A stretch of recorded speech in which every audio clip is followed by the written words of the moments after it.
moneybox. Be financially disciplined. Hello everyone.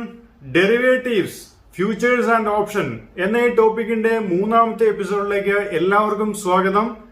ഇന്ന് നമ്മൾ discuss ചെയ്യാൻ പോകുന്നത് ഓപ്ഷൻസ് ആണ്. എന്താണ് ഓപ്ഷൻസ്? ഇതും ഒരു ഡെറിവേറ്റീവ് ഫിനാൻഷ്യൽ ഇൻസ്ട്രുമെന്റ് ആണ്. അഥവാ ഇതിന്റെയും പ്രൈസ് അല്ലെങ്കിൽ പ്രീമിയം മൂവ് ചെയ്യുന്നത് അതിന്റെ അണ്ടർലൈങ് അസറ്റ് ഏതോ അതിന്റെ പ്രൈസ് മൂവ്മെന്റിനെ ഡിപ്പെൻഡ് ചെയ്ത് അല്ലെങ്കിൽ അതിനനുസരിച്ച് ആയിരിക്കും. ഓപ്ഷൻസ് ലോകത്ത് എവിടെയും രണ്ട് ടൈപ്പ് ഉണ്ട്, കോൾ ഓപ്ഷൻ അതുപോലെ തന്നെ പുട്ട് ഓപ്ഷൻ. ആദ്യം നമുക്ക് ഓപ്ഷൻസ് എന്താണ് എന്ന് മനസ്സിലാക്കാം.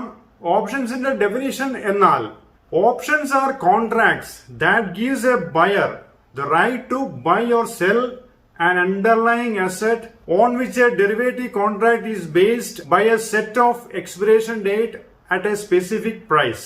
So definition പറയുന്ന പോലെ തന്നെ ഇതൊരു കോൺട്രാക്ട് ആണ്. അതിനൊരു സെറ്റ് ഓഫ് എക്സ്പിറേഷൻ ഡേറ്റ് ഉണ്ടാവും അല്ലെങ്കിൽ എക്സ്പയറി ഉണ്ടാവും.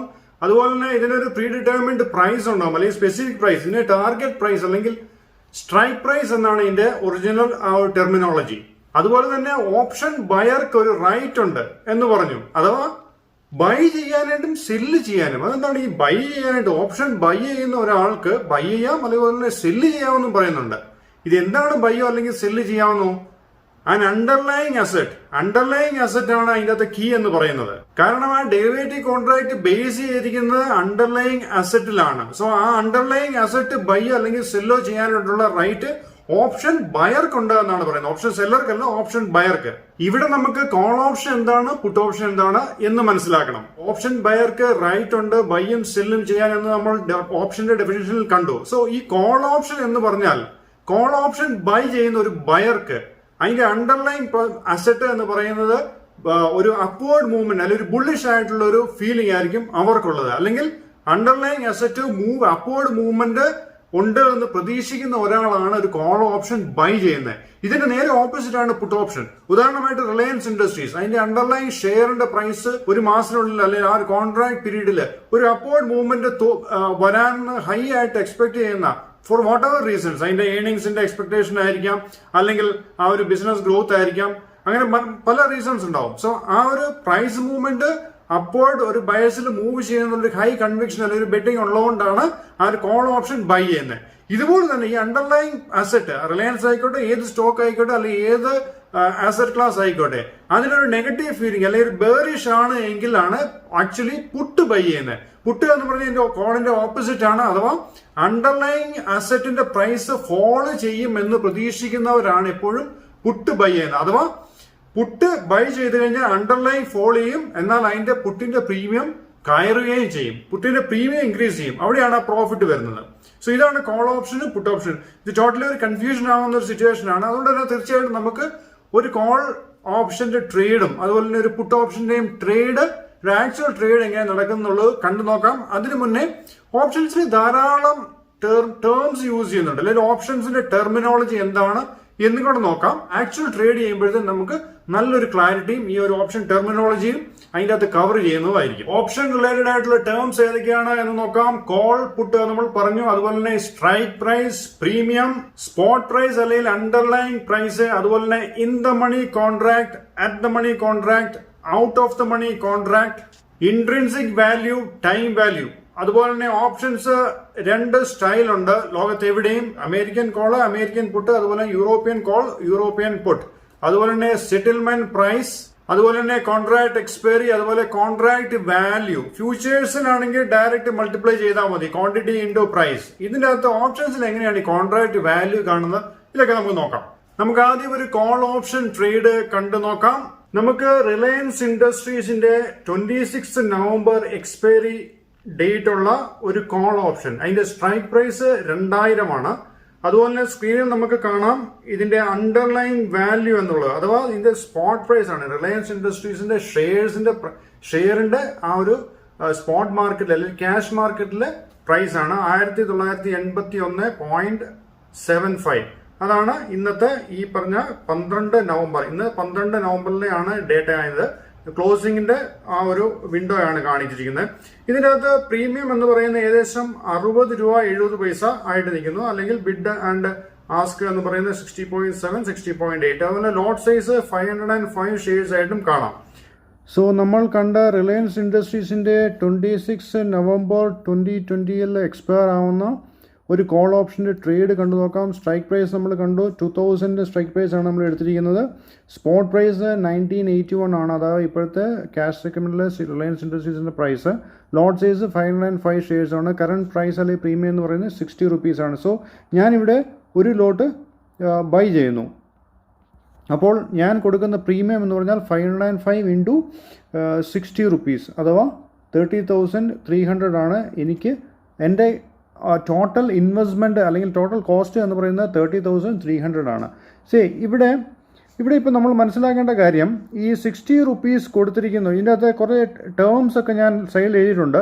ടൈം വാല്യൂ എന്താണ് എന്ന് ചോദിച്ചാൽ, നമ്മളിപ്പോൾ അടച്ചിരിക്കുന്ന പ്രീമിയം 60 rupees ആണ്. ആക്ച്വലി ഇതിൻ്റെ ഈ പ്രീമിയം 60 എന്ന് പറയുന്ന ഫുൾ ടൈം വാല്യൂ മാത്രമാണ്. കാരണം അതിനൊരു ഇൻട്രിൻസിക് വാല്യൂ എന്ന് പറയുന്നത് ഇവിടെ ഇല്ല. ഇൻട്രിൻസിക് എന്ന് പറഞ്ഞാൽ അതിൻ്റെ അർത്ഥം നൈസർഗിക മലയിൽ തനതായിട്ടുള്ളൊരു വാല്യൂ, അതിനൊരു വാല്യൂ ഇല്ല. കാരണം എത്രയാണ് നമ്മൾ സ്ട്രൈക്ക് പ്രൈസ് എടുക്കുന്നത് അതിനേക്കാൾ താഴെയാണ് സ്പോട്ട് പ്രൈസ് എങ്കിൽ, ഒരു കോൾ ഓപ്ഷൻ്റെ സ്പോട്ട് പ്രൈസ് താഴെയാണ് എങ്കിൽ തീർച്ചയായിട്ടും അത് ഒരു out of the money contract ആണ്, അഥവാ അതിനൊരു ഇൻട്രിൻസിക് വാല്യൂ ഇല്ല. നമ്മളൊരു ടൈം വാല്യൂ മാത്രമാണ് ഇപ്പോൾ കൊടുത്തിരിക്കുന്നത് അല്ലെങ്കിൽ കാണുന്നത്. കാരണം ഇന്ന് 12th നവംബർ ആണ്, 26th നവംബർ വരെ ഇനിയും ഏതാണ്ട് 14 ദിവസം കൂടെ ഇതിന് എക്സ്പയർ ആവാനുണ്ട്. അതിൻ്റെ ഒരു ടൈം വാല്യൂ ആണ് നമ്മൾ പേ ചെയ്യുന്നത്. അതേസമയം ഇതിൻ്റെ അണ്ടർലൈൻ 2000 മേളിലോട്ട് പോകുന്ന ഓരോ രൂപയ്ക്ക് അല്ലെങ്കിൽ ഓരോ 5 പൈസയുടെ ഡിഫറൻസിനും നമ്മൾക്ക് അതിനൊരു ഇൻട്രിൻസിക് വാല്യൂ ഉണ്ടാവും. അത് നമ്മളുടെ റൈറ്റാണ്, ആ ബയറുടെ റൈറ്റാണ്, നമുക്ക് കിട്ടിയേ പറ്റുള്ളൂ. ഇവിടെയാണ് ഈ പറഞ്ഞ terms in the money, at the money, out of the money. ഒന്നുകൂടെ പറയുന്നു, കോൾ ഓപ്ഷൻ ആണ് എങ്കിൽ സ്ട്രൈക്ക് പ്രൈസിന് മുകളിലാണ് അണ്ടർലൈൻ നിൽക്കുന്നതെങ്കിൽ അത് ഇൻ ദ മണി ഒരു കോൾ ഓപ്ഷൻ ആയിരിക്കും അല്ലെങ്കിൽ കോൺട്രാക്റ്റ് ആയിരിക്കും. ആ സ്ട്രൈക്ക് പ്രൈസും സ്പോട്ട് പ്രൈസും സെയിം ആണെങ്കിൽ എടുക്കുന്നതെങ്കിൽ അത് അറ്റ് ദ മണി കോൺട്രാക്റ്റ് ആയിരിക്കും നമ്മൾ ഏർപ്പെടുന്നത്. അതുപോലെ തന്നെ ഇത് സ്പോട്ട് പ്രൈസ് താഴെ നിൽക്കുന്നതുകൊണ്ട് തന്നെ അത് ഔട്ട് ഓഫ് ദ മണിയാണ്. കാരണം അതിന് ടൈം വാല്യൂ മാത്രമേ ഉള്ളൂ. അത് ഈ എക്സ്പയറിയിലും ഈ 2000 താഴെയാണെങ്കിൽ നമ്മളുടെ പ്രീമിയം മുഴുവൻ നമുക്ക് ലോസ് ആണ്. നമുക്ക് എക്സസൈസ് ചെയ്യാനുള്ള ഓപ്ഷൻ ഇല്ല, അതിന് റൈറ്റും ഇല്ല. നമ്മളുടെ ആ ഒരു കോൺട്രാക്റ്റ് അല്ലെങ്കിൽ ആ ഒരു ട്രേഡ് നമ്മൾ we end up in loss. അപ്പോൾ അതാണ് ടൈം വാല്യൂയും ഇൻട്രിൻസിക് വാല്യൂയും. ഇതുപോലെ തന്നെ അമേരിക്കൻ ഓപ്ഷൻ എന്താണ്, യൂറോപ്യൻ ഓപ്ഷൻ എന്താണ്, അതും ഇതിൽ തന്നെ വരുന്നതാണ്. ഈ അമേരിക്കൻ ഓപ്ഷൻ, ഈ രണ്ട് സ്റ്റൈൽ ഓപ്ഷൻ ലോകത്ത് എവിടെയും ഉള്ളതാണ്. അമേരിക്കൻ ഓപ്ഷൻ എന്ന് പറയുന്നത് മറ്റൊന്നുമല്ല, American options can be exercised at any point of time till expiry. നമ്മൾക്ക് ഇതിപ്പോൾ നാളെ അല്ലെങ്കിൽ ഒരാഴ്ചയ്ക്ക് ശേഷം ഇതിൻ്റെ സ്പോട്ട് പ്രൈസ് എന്ന് പറയുന്നത് 2100 വന്നുവെങ്കിൽ അത് എന്ന് പറയുന്നത് ഇന്തമണിയായി അതിന് ഒരു ഇൻട്രിൻസിക് വാല്യൂ ഉണ്ട്. 100 rupees എൻ്റെ റൈറ്റാണ്, അല്ലെ ബയറുടെ റൈറ്റാണ്, എനിക്കത് കിട്ടിയേ പറ്റുള്ളൂ. അതേസമയത്ത് ഒരു ട്രേഡിംഗ് ഡേയിലും മുന്നോട്ട് പോകുമ്പോഴത്തേന് ആ ടെർമിനൽ അല്ലെ എക്സ്ചേഞ്ചിൻ്റെ ആ ഒരു വിൻഡോയിൽ 100 പ്രീമിയം മിനിമം വന്നില്ലെങ്കിൽ, നോർമലി വീണ്ടും ടൈം ഉണ്ടെങ്കിൽ അതിന് ടൈം വാല്യൂ കൂടി ആഡ് ചെയ്യും. 100 എന്നുള്ളത് 120 130 ഒക്കെ ആയിരിക്കും അതിന് ഡിമാൻഡ് അനുസരിച്ച് പ്രൈസ് വരുന്നത്. പക്ഷേ മിനിമം എനിക്ക് 100 കിട്ടിയേ പറ്റുള്ളൂ. അത് കിട്ടിയിട്ടില്ല എങ്കിൽ I can exercise my option. അതിന് തീർച്ചയായിട്ടും അങ്ങനെ എക്സസൈസ് ചെയ്ത് കഴിഞ്ഞാൽ ആ ഇൻട്രിൻസിക് വാല്യൂ നമുക്ക് കിട്ടിയിരിക്കും. അത് എക്സ്ചേഞ്ച് തന്നെ ഒരു ഓപ്പോസിറ്റ് ഒരു സെല്ലർ, അത് എവിടെയോ ഉള്ള ഒരു സെല്ലർ, നമുക്ക് ആരാണ് ആ സെല്ലർ എന്നറിയില്ല, റാൻഡമായിട്ട് എക്സ്ചേഞ്ച് തന്നെ ചൂസ് ചെയ്തിട്ട് ആ സെല്ലർക്ക് അത് അസൈൻ ചെയ്യുക, ആ സെല്ലറുടെ ലോസും ആയിരിക്കും. സോ അമേരിക്കൻ ഓപ്ഷൻ എന്ന് പറഞ്ഞാൽ it can be exercised at any point of time before expiry of that particular contract. ഇന്ത്യയിൽ എല്ലാ സ്റ്റോക്ക് ഓപ്ഷൻസും, അതായത് ഷെയറിൻ്റെ എല്ലാ ഓപ്ഷൻ കോൺട്രാക്റ്റും അമേരിക്കൻ ഓപ്ഷനാണ്. അതുപോലെ തന്നെ യൂറോപ്യൻ ഓപ്ഷൻ എന്ന് പറഞ്ഞു കഴിഞ്ഞാൽ ഇത് എക്സ്പയറി എന്നാണ്, ആ പർട്ടിക്കുലർ ഡേറ്റ് മാർക്കറ്റിന് ശേഷം മാത്രമേ ഉള്ളൂ അത് എക്സസൈസ് ചെയ്യാനായിട്ടുള്ള റൈറ്റ് ഉള്ളൂ. ഇൻ ബിറ്റ്വീൻ എക്സസൈസ് ചെയ്യാൻ പറ്റില്ല. ഇതാണ് അമേരിക്കനും യൂറോപ്യൻ തമ്മിലുള്ള ഡിഫറൻസ്. ഇന്ത്യയിലെ സ്റ്റോക്ക് ഓപ്ഷൻസ് എല്ലാം അമേരിക്കനാണ്. രണ്ട് ഇൻഡെക്സ് ഓപ്ഷൻസ് ഉണ്ട്, ഒന്ന് നിഫ്റ്റി അതുപോലെ തന്നെ ബാങ്ക് നിഫ്റ്റി. ഇത് രണ്ടും യൂറോപ്യൻ ഓപ്ഷനാണ്, അല്ലെങ്കിൽ ഇത് രണ്ടും എക്സ്പയറി ഡേറ്റിൽ മാത്രമേ ഉള്ളൂ എക്സസൈസ് ചെയ്യാൻ പറ്റുള്ളൂ. സോ ഇപ്പോൾ ഏകദേശം എല്ലാ ടേംസും തന്നെ നമ്മൾ മനസ്സിലാക്കി.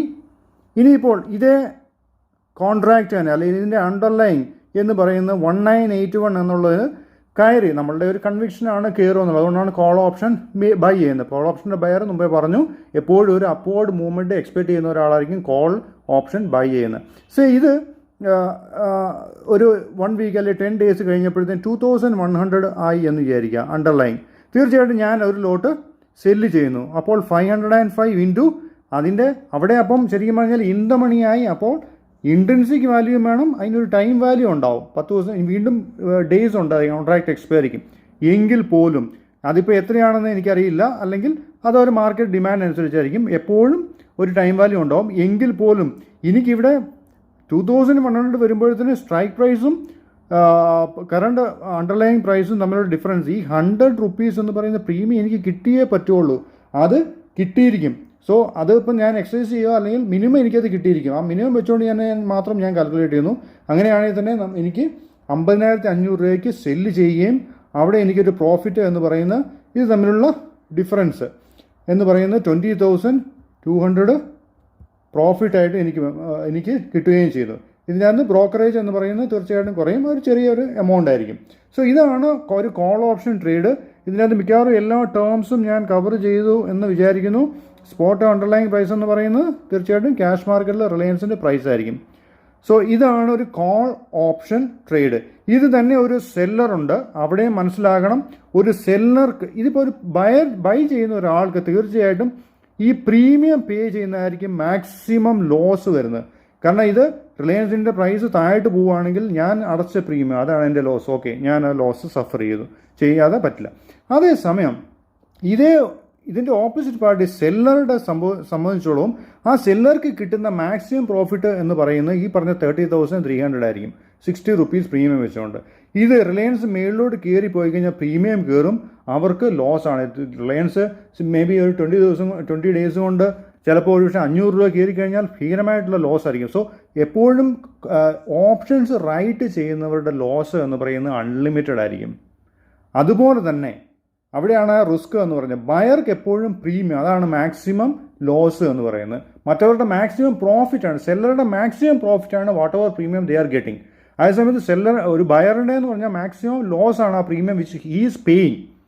അതുപോലെ തന്നെ ഇതിനകത്ത് സെല്ലർക്ക് എപ്പോഴും ഒരു മാർജിൻ പേയ്മെൻറ്റും ഉണ്ടാവും, മാർജിൻ അടയ്ക്കേണ്ടി വരുന്നു എന്നുള്ളതാണ്. ഏതാണ്ട് 25% മാർജിൻ അടയ്ക്കേണ്ടി വരും. എന്നാൽ മാത്രമേ ഉള്ളൂ കോൾ ഓപ്ഷൻ സെല്ല് ചെയ്ത് ആ പ്രീമിയം അത്രയും ക്രെഡിറ്റ് അവരുടെ അക്കൗണ്ടിലേക്ക് വരികയുള്ളൂ. ഇത് അൺറിയലൈസ്ഡ് ആണ്. അപ്പം ഈ പറഞ്ഞ മാർജിൻ ആ പൊസിഷൻ ക്ലോസ് ചെയ്യുന്നവരെ മാർജിൻ കീപ്പ് ചെയ്യും. ഏകദേശം 25% അല്ലെങ്കിൽ ഇതിൻ്റെ ഒരു ടോട്ടൽ കോൺട്രാക്റ്റ് വാല്യൂ എന്ന് പറയുന്നത് ഏകദേശം, അതുപോലെ കോൺട്രാക്റ്റ് വാല്യൂ കാൽക്കുലേറ്റ് ചെയ്യുന്നത് ഓപ്ഷൻസിൽ കോൺട്രാക്റ്റ് വാല്യൂ കാൽക്കുലേറ്റ് ചെയ്യുന്നത് whatever strike price 2000 plus whatever premium 60 into lot size. ഇതാണ് ഏകദേശം 10 ലക്ഷം രൂപയ്ക്ക് മേളിൽ വരും. ഇതാണ് അതിൻ്റെ ടോട്ടൽ കോൺട്രാക്ട് വാല്യൂ. സോ ഇവിടെ നമ്മൾ ഏകദേശം 25% ആണ് നിഫ്റ്റിയുടെ മാർജിൻ. 10 ലാക്സിൻ്റെ 2.5 ലാക്സോളം മാർജിൻ കീപ്പ് ചെയ്തിട്ടായിരിക്കണം തീർച്ചയായിട്ടും ഒരു ഓപ്ഷൻ സെല്ലർ ആ കോൺട്രാക്ട് സെല്ല് ചെയ്യുന്നതും. അവർ ആ പൊസിഷൻ കവർ ചെയ്ത് നില്ലാക്കുന്നത് വരെ ഈ മാർജിൻ കീപ്പ് ചെയ്തുകൊണ്ട് തന്നെ ഇരിക്കണം. ആ നില്ലാകുമ്പോഴത്തേനുള്ളത് ആ വാട്ട് എവർ പ്രോഫിറ്റ് മാത്രമായിരിക്കും അവർക്ക് കിട്ടുന്നത്. സോ എപ്പോഴും മനസ്സിലാക്കേണ്ടത് ഒരു ഓപ്ഷൻ ബയറെ സംബന്ധിച്ചോളം whatever premium he is paying, അതാണ് ആ വ്യക്തിയുടെ ഓപ്ഷൻ ബയറുടെ മാക്സിമം ആ ഒരു ടോട്ടൽ ഇൻവെസ്റ്റ്മെൻറ്റ് അല്ലെങ്കിൽ മാക്സിമം ലോസും.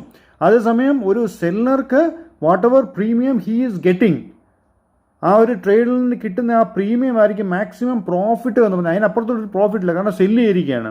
അതേസമയം ആ ഒരു സെല്ലർക്ക് മാർജിനും കീപ്പ് ചെയ്യേണ്ടി വരും. സോ ആ ഒരു ഹെവി റിസ്ക് ആണ്. സോ അപ്പോൾ ജനറലി ഒരു ഓപ്ഷൻ ബയർക്ക് തീർച്ചയായിട്ടും പ്രോഫിറ്റ് എന്ന് പറയുന്നത് അൺലിമിറ്റഡും ലോസ് എന്ന് പറയുന്നത് ലിമിറ്റഡും ആയിരിക്കും.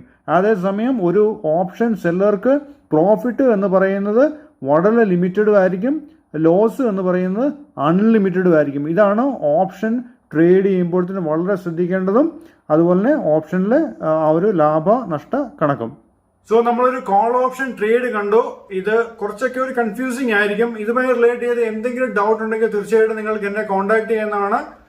ഡീറ്റെയിൽ ആയിട്ട് ഞാൻ എക്സ്പ്ലെയിൻ ചെയ്തു തരാം. ഇനി നമുക്ക് നോക്കേണ്ടത് ഒരു പുട്ട് ഓപ്ഷൻ ട്രേഡ് ആണ്. പക്ഷേ പുട്ട് ഓപ്ഷൻ കൂടെ ഇന്ന് തന്നെ ഈ ഒരു വീഡിയോയിൽ ഇൻക്ലൂഡ് ചെയ്ത് കഴിഞ്ഞാൽ വളരെ ലെങ്തി ആയിപ്പോവും.